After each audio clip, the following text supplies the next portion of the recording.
안녕하세요. 엄마의 순간을 응원합니다. 마미랩의 마미입니다.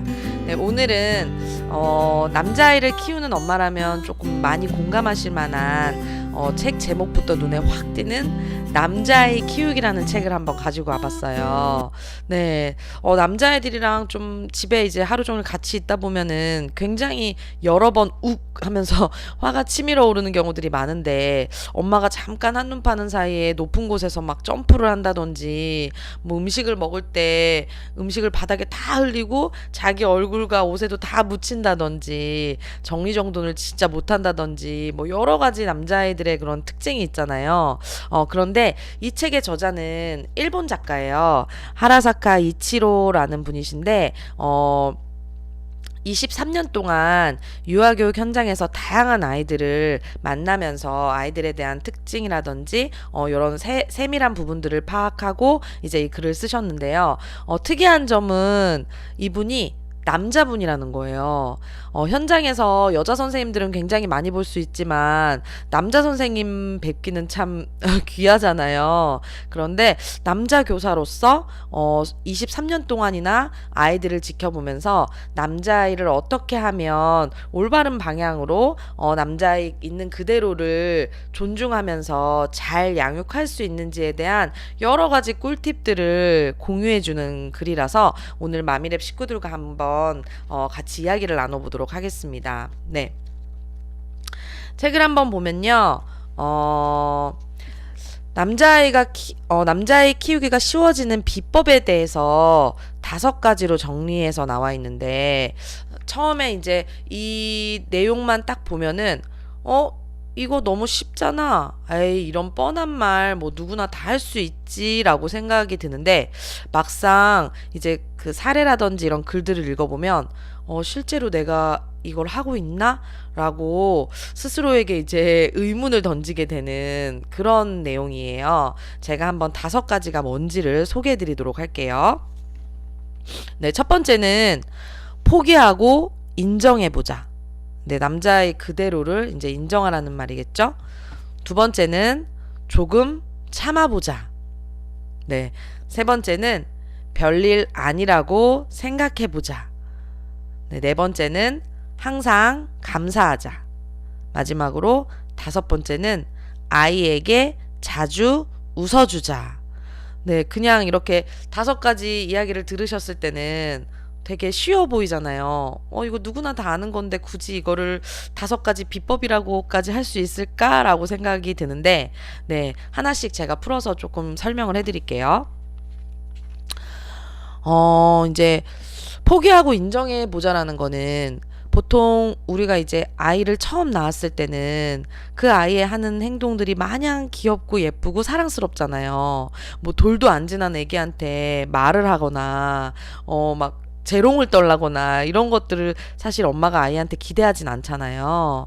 그런데 이제 아이가 점점 자라면서 엄마 뜻대로 움직여 주기를 바라고 그리고 말썽을 피운다거나 이랬을 때는 그 아이 있는 그대로의 모습보다는 어떤 행동에 대해서 제재를 가한다든지 혼을 내게 되는 경우들이 되게 많은데, 포기한다는 말의 뜻은 그냥 그 아이의 있는 그대로의 모습을 인정하라는 거예요. 뭐, 딸이면 사실, 소소하게 엄마랑 같이 아기자기하게 할 수 있는 그런 여러 가지 것들이 있겠지만, 아들이 좋아하는 놀이와 딸이 좋아하는 놀이는 사실 달라도 되게 많이 다르고, 이게 나이가 점점 들어갈수록 그런 차이가 조금씩 더 커지는 걸 제가 많이 느끼고 있거든요. 그래서 그냥 있는 그대로, 이게 아들이지 라고 아들의 그런 부분들을 인정해 주자라는 말을 작가님이 이제 건네고 계세요. 그리고 이제 조금 참아보자라는 거는, 보통 이제 막 달리기를 하는데 마라토너들에게 이제 사람들이 힘내라! 힘내라! 막 이렇게 응원을 하잖아요. 근데 힘내라는 말의 의미는 조금 더 해보세요. 잘해보세요. 라는 응원의 메시지도 있지만, 힘든 걸 조금 참아보세요. 라는 그런 메시지도 함께 들어있잖아요.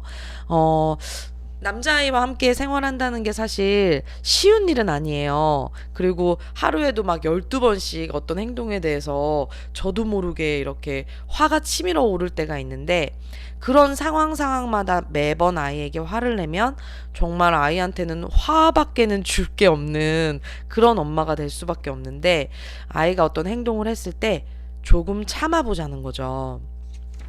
네. 그래서 화가 났을 때 그 상황에 바로 대응하지 말고 엄마가 잠시 숨을 크게 들이마셨다 내쉰다든지 그 상황을 조금 객관적으로 인지하려고 하고, 아이의 어떤 행동에 대해서 바로 감정적인 대응을 하기보다는 조금 한 템포 쉬어가자라는 이야기를 하고 계세요. 그리고 세 번째로는 별일 아니라고 생각해보자.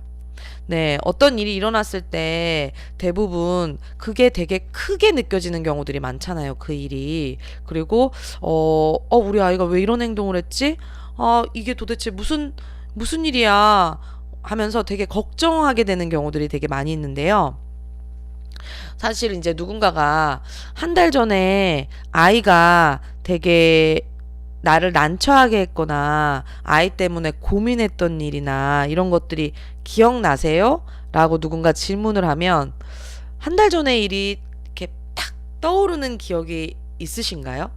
네, 저는 한 달 전의 일을 떠올려 보면 아이에 대해서 뭐 이렇게 특별히 제가 많이 뭐 화가 났던 기억이 없거든요. 근데 그 순간순간을 떠올려 보면은 찰나에 아이에게 이제 화를 내거나 하는 경우는 많지만, 그게 지나고 보면 그리 큰 일은 아니었다, 라고 생각이 드는 일들이 많거든요. 그래서, 뭐 아이가 조심성이 없게 우유를 엎질렀다, 아니면 꿈을 대느라 옷 갈아입는데 한참 걸렸다, 산책하는 길에 지저분한 돌멩이를 주웠다.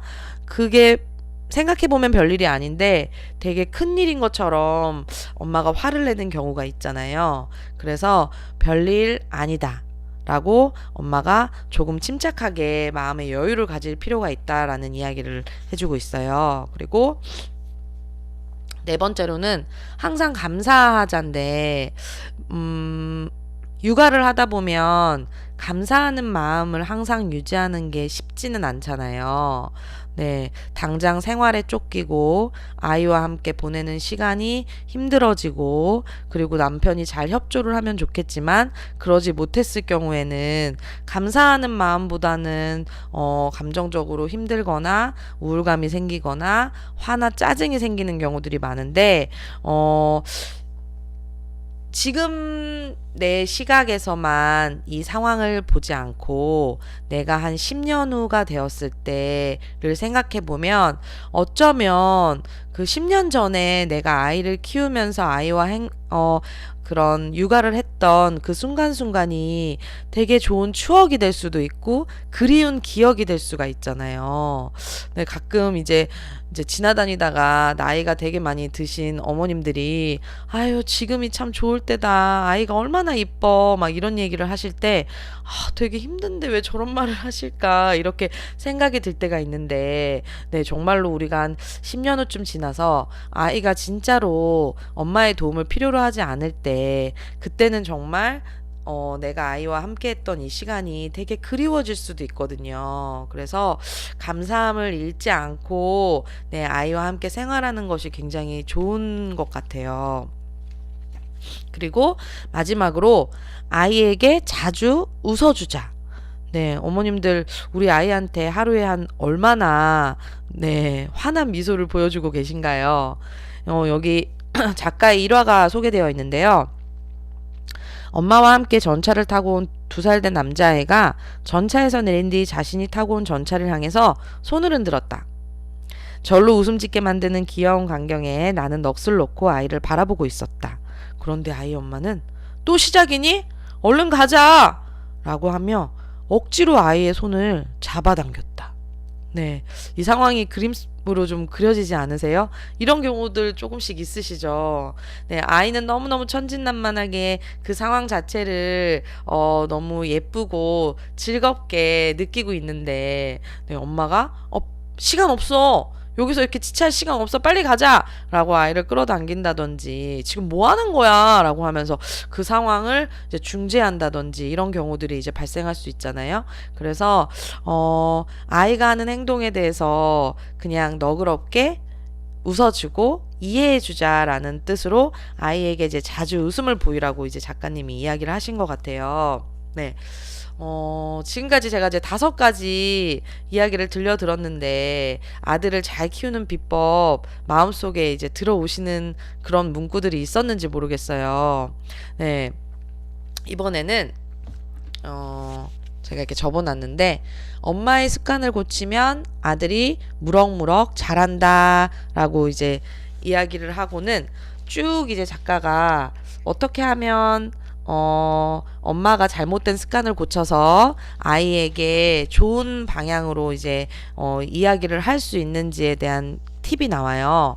여러 가지가 나오는데 그 중에서 제가 이제 어머님들이랑 꼭 공유하고 싶은 7가지 팁을 소개해 드리도록 할게요.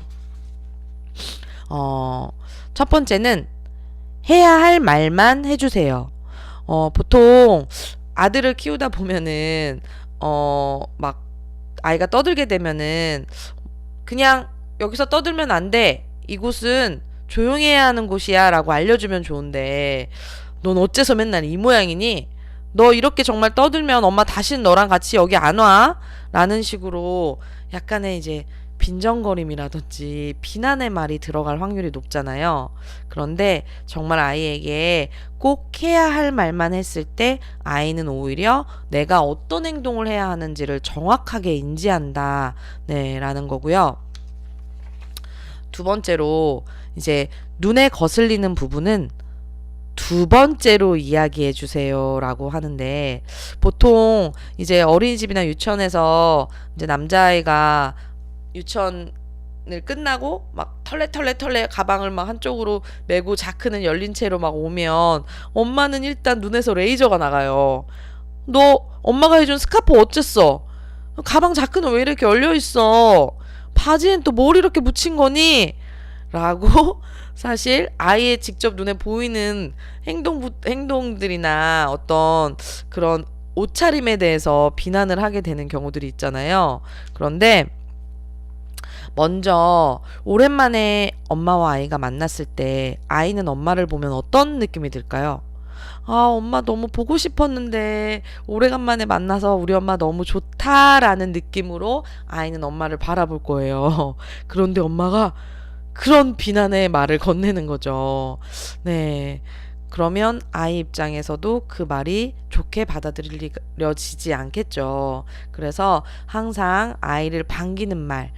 오늘 누구누구야. 유치원에서 어떤 일 있었어? 선생님이랑 즐거운 시간은 보냈니? 라는 안부를 먼저 묻고 난 후에, 네, 눈에 거슬리는 부분들이 있다면 이제 조심스럽게 이야기하는 게 좋지 않을까? 네, 라고 이야기를 하고 있습니다. 그리고 이제 3번째로 엄마가 돕겠다는 마음을 먹었다면 불쾌감을 주는 말은 하지 마세요 라고 하는데요. 남자아이들 같은 경우는 조금 엄마가 이렇게 답답해서 보다 못해 도와주는 일들이 많잖아요. 뭐 옷을 입혀준다든지 아니면 양치를 할 때 좀 도와준다든지 밥을 먹을 때 잘 안 먹었을 때 떠먹여 준다든지 뭐 이거는 꼭 남자애에게만 해당되는 일은 아니겠지만 네, 어쨌든 엄마가 그렇게 도와줄 때 뭐 너 아직도 아기니? 언제까지 엄마가 이렇게 도와줘야 돼? 라고 이런 이야기를 하면서 도와주는 거는 아이에게 사실 조금 득이 되지 않는다는 거죠. 이왕에 내가 돕겠다고 마음을 먹었다면 좋은 마음으로 도와주고 다음부터는 혼자 갈아입기야. 다음부터는 우리 스스로 회복이야. 라고 이야기를 건네보는 거죠. 네. 모처럼 베풀었던 엄마의 그런 상냥함을 빛을 잃도록 하지 않기를 진심으로 네, 바랍니다. 4번째로는 빨리라는 말을 빼고 말해보세요. 보통 평균 하루에 이제 40번 정도는 엄마가 아이에게 빨리라는 말을 한다고 해요. 저도 아이랑 이제 대화를 나누면서 빨리 해라는 말을 많이 하는 것 같은데 실제로 이제 세어본 적은 없지만 뭐 외출을 한다거나 유치원에 갈 때라거나 이럴 때는 빨리 먹어. 빨리 옷 좀 입자. 이런 말 되게 입에 달고 살았던 것 같거든요. 네, 그래서 빨리라는 말을 하기보다는 그냥 해야 하는 말만 네, 아이에게 정확하게 인지시켜주는 게 훨씬 더 효과적이라는 말을 하고 있습니다. 그리고 다섯 번째로 해야 할 일을 구체적으로 알려주세요. 네. 보통 엄마가 아이가 어떤 행동을 했을 때 왜 그런 걸 해? 누가 그런 짓을 하니? 이렇게 의문형으로 야단을 치는 경우들이 많은데 의문형의 야단은 아이가 어떤 행동을 해야 되는지에 대해서 오히려 더 캐치하기가 쉽지 않다는 거예요. 그래서 쓰레기는 쓰레기통에 버려라. 책상 위에 아이가 만약에 올라갔을 때는 내려와 라고 그냥 어딜, 누가 이런 말을 다 빼고 구체적이고 단도직입적으로 이야기를 하라는 거예요. 그냥 아이가 막 밥 먹는데 돌아다니고 있을 때 앉으세요. 식사하세요. 라고 그냥 짧게 아이에게 전달하고 싶은 메시지만 전달했을 때 특히 남자아이들에게는 그게 훨씬 더 효과적이라고 작가는 이야기를 하고 있습니다. 네, 여섯 번째는 이제 말투를 바꿔서 긍정적으로 말해보세요 라고 하는데 보통 한번 들어보세요. 저도 이런 이야기를 아이에게 좀 많이 하는 편인데 정리하지 않으면 간식 안 줄 거야. 엄마 말 안 들으면 너 다시는 공원 안 간다. 약간의 이제 협박성의 뉘앙스로 아이에게 이야기를 하는 경우들이 있는데요. 그것을 바꿔서 말해보자는 거죠. 정리를 잘하면 간식 줄게. 엄마 말 잘 들으면 공원에 가자. 네. 듣기에 조금 뉘앙스가 다르게 느껴지시지 않나요? 네. 아이가 받아들이기에도 훨씬 더 그 표현이 부드럽기도 하지만, 내가 이런 행동을 했을 때 엄마랑 같이 이런 것들을 할 수 있구나. 라고 아이가 또 인지할 수 있는 그런 효과도 있죠. 네. 그리고 사정을 들은 뒤에 사과하게 하세요.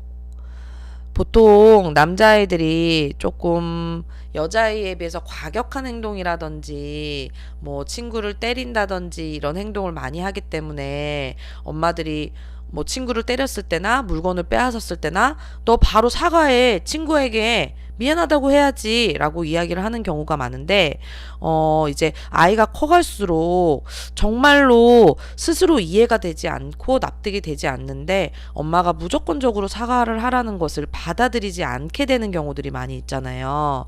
그래서 먼저 아이의 사정을 들어보는 거죠. 아이도 억울함이 있을 수 있고 내가 이러이러해서 이런 행동을 했었습니다 라고 이야기를 할 수 있는데 그걸 엄마가 무턱대고 아이에게 사과를 해라든지 화를 내는 경우에는 아이는 내가 이해받지 못한다는 느낌이 들 수가 있거든요. 그래서 너가 이러이러했던 거는 정말 엄마도 이해해. 너가 되게 속상했겠다. 그치만 친구의 물건을 뺏고 친구를 때린 거는 잘못된 행동이야. 그러니까 그거는 네가 친구에게 사과해야 해 하고 알려주는 것과 무조건 미안하다고 해, 사과해 라고 하는 거는 너무너무 다르다는 거죠. 네, 그리고 마지막으로 아낌없이 칭찬해 주세요. 네, 어른들도 사실 힘이 나지 않을 때 어떤 칭찬 한마디에 에너지가 돌고 힘이 막 생길 때가 있잖아요. 엄마를 도와준다고 한 행동이 조금 엄마한테는 만족스럽지 않을 때도 있지만 그래도 아이가 엄마를 돕겠다고 하거나 또 어떤 아이만의 멋진 결과물을 가지고 왔을 때는 엄마가 보기에는 뭐 그렇게 화려하거나 완벽하지 않더라도 아이의 있는 그대로의 모습을 칭찬해 줬을 때 아이는 자존감이라는 게 생기게 되겠죠. 네. 그래서 오늘 저랑 같이 남자의 키우기라는 책을 한번 봤는데요. 네, 요즘에는 사실 여자아이들도 남자아이처럼 뭐 성향이 와일드한다거나 되게 적극적인 아이들도 많이 있는 것 같아요. 그런 아이의 어머님들도 요 책을 한번 읽어보시면 많은 도움이 되실 거라고 믿습니다. 그리고, 책에서 이제 말한 내용은 저는 꼭 한 가지라도 실천하려고 하거든요. 그래서 오늘 말씀드렸던 내용 중에서 와닿는 문구가 있다면 꼭 한 가지라도 실천하는 엄마가 되시기를 진심으로 기원합니다. 네, 저는 늘 엄마의 순간을 응원합니다. 마미랩의 마미였습니다.